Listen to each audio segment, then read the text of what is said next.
160 ans après sa création, la Traviata reste indémodable. Mais pour raconter l'histoire de Violetta la frivole et d'Alfredo le fils de bonne famille, Benoît Jacquot innove.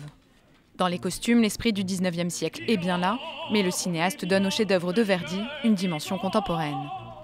C'est-à-dire de faire en sorte que l'émotion qui est à l'œuvre dans Traviata soit immédiate, pas comme quelque chose qui viendrait du passé pour nous toucher comme une pièce de musée, quelque chose qui soit au contraire très très présent. Une Traviata au décor épuré et grandiose, une monumentalité oppressante au service du mélodrame.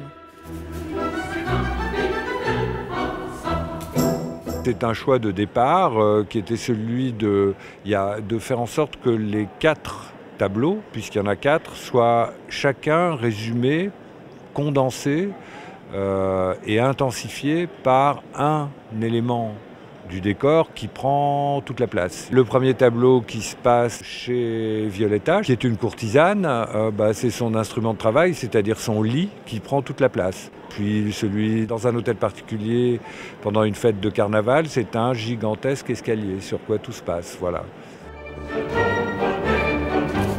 La scène de l'Opéra Bastille accueille une guerre des sexes inversée, danseurs travestis contre femmes matadors, une mise en scène originale pour sublimer la Traviata.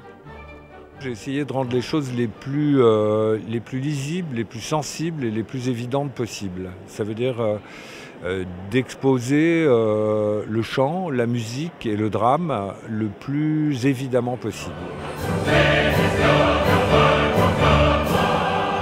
La Traviata de Benoît Jacquot sera aussi sur les écrans. Une retransmission au cinéma est prévue le 17 juin et c'est le cinéaste lui-même qui tiendra la caméra.